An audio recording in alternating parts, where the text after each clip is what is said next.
Olá, eu sou Diego, desejo as boas-vindas ao canal Versos Bárbaros, espaço que eu decidi criar aqui para que nós possamos discutir poesia, literatura, artes, de maneira geral, partindo do ponto de vista crítico, né? O que isso quer dizer? Que eu não tenho a intenção aqui de ser nenhum guia de leitura, nem muito menos de fornecer resenhas literárias a respeito dos textos que serão discutidos, né? Muitas pessoas vão fazer isso de forma muito mais competente do que eu. A ideia aqui é, a partir das análises críticas dos textos, né, fazer com que nós consigamos, de certa maneira, executar o movimento que, na poética, Aristóteles chamava de catarse, ou seja, um movimento de reconhecimento e de limpeza, né, ao mesmo tempo. Essa limpeza interior que seria proporcionada pela experiência artística, que era basicamente sobre o que o Aristóteles falava, né, quando desenvolvia esse conceito, a tragédia, né, e a epopeia. Ele ainda elege a tragédia como forma mais elevada de se conseguir atingir a catarse, né, que seria basicamente isso. Então, o espectador, ao se ver, não é, ou ver Medeia, Antígona, Prometeu acorrentado, seja lá qual dessas tragédias, conseguiria se reconhecer naquilo e sair, né, do anfiteatro melhor do que quando entrou. O que nos remete, de certa maneira, a essa ideia dos poderes balsâmicos da arte. Gilles Deleuze, filósofo francês, né, dos anos 70, diria que a literatura é capaz de criar saúde na sociedade, mas não saúde no sentido médico, né? É uma saúde espiritual, né, digamos, porque é apenas a partir da experiência artística que nós conseguimos devir outros, ou seja, que nós conseguimos nos desligar, mesmo que apenas durante o tempo necessário para se ler um livro, ou apreciar um quadro, uma escultura, etc., nós conseguimos nos desligar dessa realidade mais prosaica do mundo cotidiano.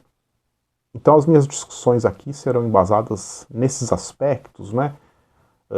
Evidente que eu vou falar sobre os temas dos textos e sobre as histórias, etc., mas de forma alguma isso se coloca como sendo o foco, não é, principal aqui das minhas discussões. Ao mesmo tempo, fazer um percurso, né, que nos leve desde a Mesopotâmia até aquilo que mais propriamente nos interessa enquanto brasileiros e latino-americanos, que são as nossas mitologias, né, as nossas literaturas, a forma como nós representamos o mundo desde sempre, né, de modo que esse percurso passe então pela Mesopotâmia, Grécia, Europa do medievo, Europa do iluminismo, não é? E por fim chegamos aqui àquilo que mais nos interessa, né? Aquilo que mais reverbera, não é? Para nós enquanto latino-americanos e brasileiros. O grande problema, né, de se discutir poesia é o fato de que a poesia, quando vem à luz, né, como diria o Paulo Leminski, ela não deixa de ser uma espécie de inutensílio, ou seja, um texto que o Leminski escreveu lá nos anos 70, 70 ali, começo dos anos 80, dizia que a poesia era um inutensílio porque, a princípio, ela não tem utilidade, né, nenhuma, e é impossível você fazer com que a poesia seja útil para qualquer coisa no sentido que nós concebemos utilidade para as coisas no nosso mundo, né? Porque a poesia ela sempre escapa por uma espécie de tangente e não tem como você capturá-la e transformá-la em algo funcional, né? Algo que possa, de certa maneira, não referir a ela mesma, né? Óbvio que hoje o próprio Paulo Leminski publicou ali, né, postumamente se publicou a Poesia Reunida, né, aquilo se transformou num best-seller, né, vendeu bastante, o que é um pouco irônico, né, que ele mesmo tem escrito esse texto e depois da morte se transformado num dos primeiros best-sellers de poesia no Brasil, né, muito embora o Manuel de Barros já também fosse mais ou menos isso desde a década de 90, né, não desmerecendo evidentemente a poesia do Manuel de Barros, né, mas dizendo que é muito raro que esse fenômeno aconteça, né, o fenômeno de a poesia se tornar um fenômeno de vendas, como a prosa, né, acontece muito com a prosa. E não só com a prosa essa que nós costumávamos chamar de literatura de aeroporto, né? Essa coisa que você compra, lê e joga fora, né? E segue a vida.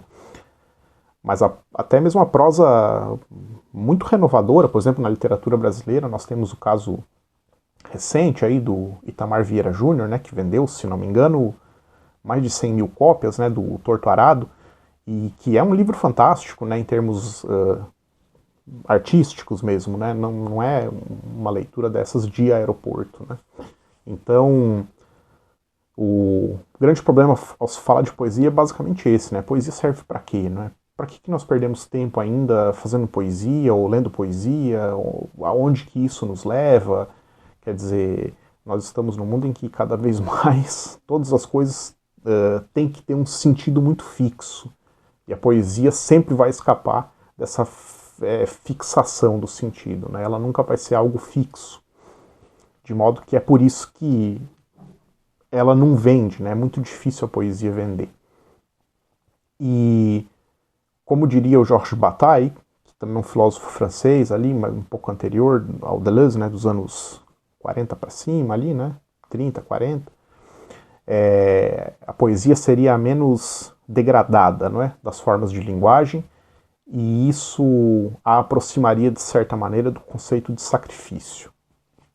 Mas não do conceito de sacrifício no sentido de um ritual no qual alguém, né, se sacrifica, etc., para alguma divindade, ou nada nesse sentido. Sacrifício no sentido da sua etimologia latina, né, de produção de coisas sagradas. Sacrificare, né, seria mais ou menos isso. É a produção de objetos ou coisas que são sagradas.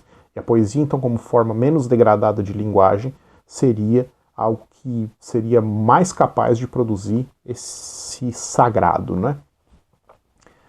Não por coincidência, um grande poeta alemão, Friedrich Hölderlin, lá no século XIX, nas suas elegias, ou seja, um poeta do século XIX que resgatava uma forma poética helênica, né, grega, a elegia,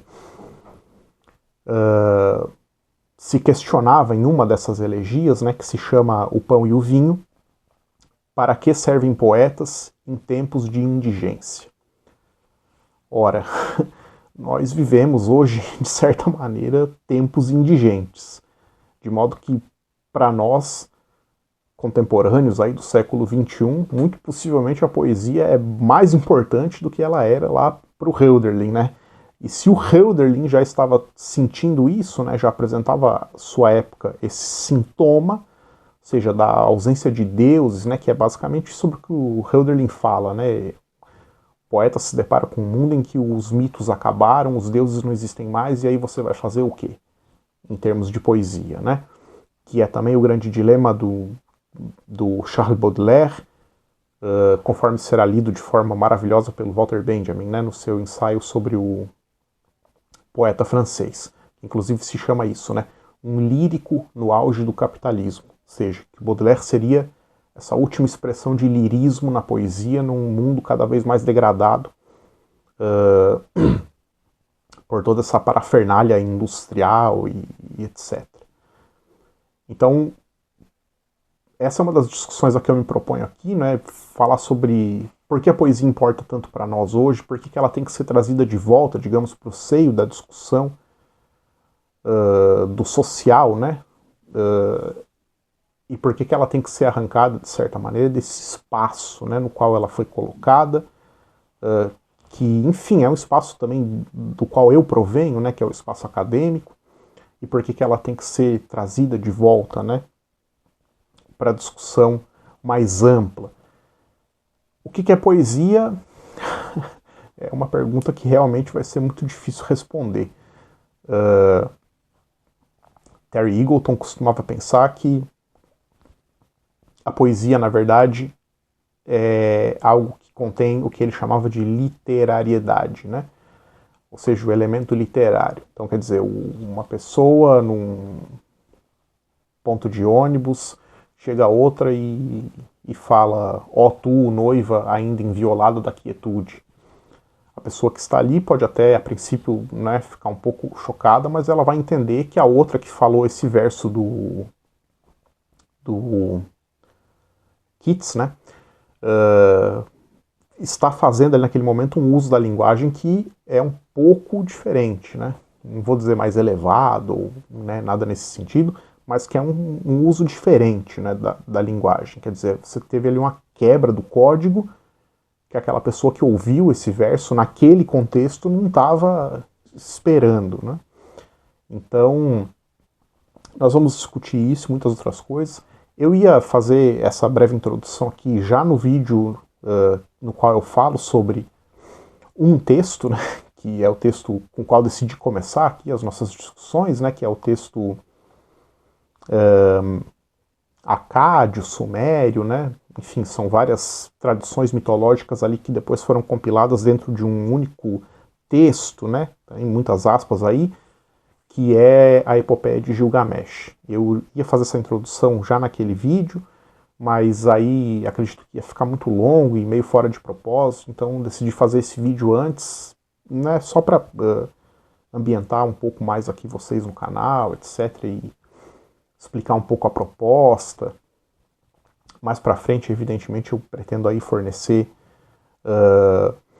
materiais de apoio, aqui tudo vai ser muito bem referenciado, né? Por exemplo, vou falar sobre o Gilgamesh, então vou trazer referências aí a respeito da Mesopotâmia, daquela região, etc, do que se acreditava lá, como que as pessoas viviam, etc. E referências que não são minhas, né? Vou pegar referências de coisas que eu li, né, ao longo do meu percurso aí intelectual, para trazer para vocês, para a gente poder, de certa maneira, entender aí mais ou menos esse texto que hoje é considerado o texto mais antigo da poesia épica no Ocidente, né? Muito embora a região da Mesopotâmia não pertença, né, a priori ao que se considera enquanto Ocidente, é inegável o fato de que foi dali o berço de muita coisa que, por exemplo, os gregos depois vão se apropriar, né?